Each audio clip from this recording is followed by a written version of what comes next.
life is yet again at stake. So all of these various situations where it looks like certain death is facing you face to face with death, and so Paul frequently crying out to God from the very depths of his heart to find solutions miraculous for these physical world situations.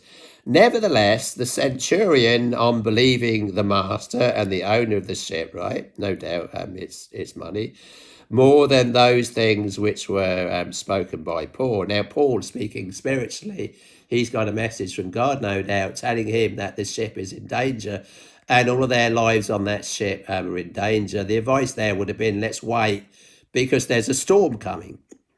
Now, this is interesting here because there's a storm coming and the owner of the ship doesn't go along with Paul's counsel. He doesn't, obviously not such a spiritual man. The natural man receiveth not the things of the Spirit, God, for they are foolishness unto him. Neither can he know them, for they are spiritually discerned. Well, Paul using his spiritual discernment and God telling him the ship is going to be in peril. The ship itself is going to be in peril, and the lives of the people on that ship are going to be in danger. They're all going to potentially die if they don't listen to Paul, but they're not going to listen to Paul, are they? And because the haven was not commodious to winter in, right, it's not a good place to port in winter, the more part advised, depart thence also, right? So the expert, if by any means they might attain to Venice, and there to winter, which is is an haven of Crete, and life toward the southwest and northwest. So, I mean, getting from A to B there in those days, it looks like it's going to take months. And all along, Paul's on these various ships. He's advising them, don't sail because we're headed for danger. The experts and the owner of the ship, the owner of your country and the experts here, the scientists and such, no, we'll stay on the course we're on. Paul warning them, your lives are in danger if we stay on the course we're on. They're not going to listen to God's spiritual advisory here, being St. Paul. So, and when the south wind blew softly, there, look, it's blowing softly, supposing that they had obtained their purpose, loosing thence, they sailed close by Crete. Now, the wind blowing softly, the calm, the proverbial calm before the storm. The calm before the storm, no, that's never going to happen. But yes, God said it's going to happen, so God knows the future, and therefore it is going to happen. The storm clouds are rolling in, and the course we're on, the ship we're on, says Paul, against all the advice of the experts, they not listening to him, and the owner of the ship not listening to him. And look, they're saying, there's calm out there. Storm? What storm? And when the south wind blew softly, supposing they had obtained their purpose, loosing thence they sailed quite close by Crete. But not long after there arose against it a tempestuous wind called Euroclydon. It must have been a familiar story. They even knew the name of this wind, and they called it was called Euroclydon. And when the ship was caught and could not bear up into the wind, we let her drive. So they just let the course of the wind drive this ship. They've got on a ship that they can't get off of now, and they're now at the mercy of the course of this world, being the weather here and this tempestuous wind that's now blowing this ship, and they can't do a thing about it. They got into a boat they can't get out of. And you kind of see the symbolics here, like the New World Order. And they've got into a ship that they can't get out of. And we're all sailing into a storm. So against all of the spiritual advisories and prophets and saints, they're staying on the same course. And we're all now in a ship that we can't get out or off of. And the storm clouds are rolling in. There is indeed a tempestuous wind rolling in called Euroclydon.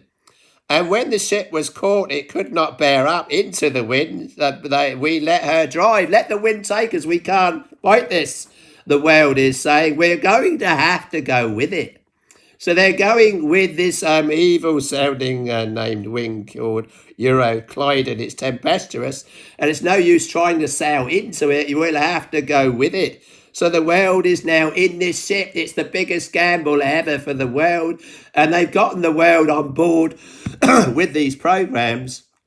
And there's nothing anyone can now do about it. Everyone's stuck on this ship. And Paul is stuck on this ship. And when the ship was caught and could not bear up into the wind, we let her drive. And running under a certain island which is called Clauda, we had much work to come by the boat. So everything's haphazard on the boat. Much work to come by the boat. You picture everything moving around and then tossed about and everything, sails to get down or let up and everything else, everything in chaos, which when they had taken up, they used helps undergirding the ship and fearing lest they should, tying everything down, I guess, and when they fall into the quicksand, straight sail, and so were driven. So they're stuck in this ship, can't get out. The storms are blowing them. Everything's moving around on deck. They have to tie it down. And we being exceedingly tossed with a tempest, the next day they lightened the ship, so chucking all the cargo overboard as much as they could. And the third day we cast out with our own hands the tackling of the ship. If we don't cast this tackling out, we're going to all drown and die. The ship's going to sink. So they chuck all this stuff overboard to lighten the ship. And when neither sun nor stars in many days appeared, so they look up to the sky, they can't see the sun or stars. These storm clouds are rolling in. And when neither sun nor stars in many days appeared, and no small tempest lay on us. It was an evil tempest. The wind was blowing. It's called Euroclydon. It's monstrous, really.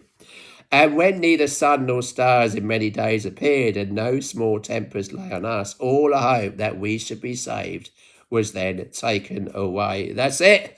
We're all in this ship. It looks like we're all going to die. All hope was taken away. All of those prisoners on there, all the crew, the captain, all facing now death in the face. We're all going to die.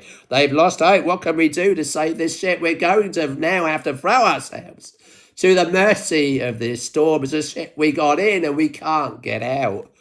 But after long abstinence, Paul stood forth in the midst of them. Right, so Paul in this situation, and said, Sirs, ye should have hearkened unto me, and not have loosed from Crete, and to have gained this harm and loss. And now I exhort you to be of good cheer, for there shall be no loss of any man's life among you, but of the ship. Well, how on earth do you know that? For there stood by me, this is how he knew that. For there stood by me this night the angel of God, whose I am, and whom I serve, saying, Fear not, Paul. Thou must be brought before Caesar. And lo, God have given thee all them that sail with thee. So the ship's sinking, it's going to break up or whatever, they're going to all drown. But here's God sent an angel and telling him the contrary, that they're all going to be saved. So Paul, no doubt boldly speaking these words, because indeed an angel has appeared to him in the midst of this life-death situation. Now, often this is when these angels show up, when we're in life-death situations and we cry out with all of our heart, life and death being very much in the picture.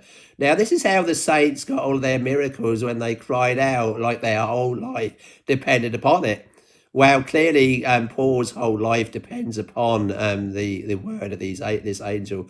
God sending him an angel to encourage him and to tell him to fear not. Clearly, he must have had a big trial going on here, and fear is very painful a lot of times. And when you're facing the gaping jaw of death, the deep abyss and pit of death and dying, you really do cry out to God with all of your heart. And so Paul did. God hath given thee all of them. Don't forget this angel disappearing. right in the midst of this storm. The ship is no doubt still being tossed about. And you pictured Paul going down into the lower deck, whatever it's called, the bow, whatever, right down there in the lower quarters of the ship. And this you picture the ship being battered about by this storm, and Paul maybe even holding on to whatever he got to hold on to so he could stand up even or lie down, whatever he was doing there, down there, and this angel appearing to him in the midst of this storm.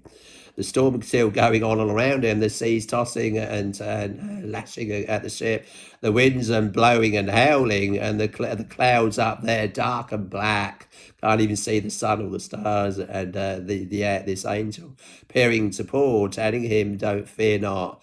That saying, "Fear not, Paul, thou must be brought before Caesar, as prophesied. And lo, God have given thee all of them that sail with."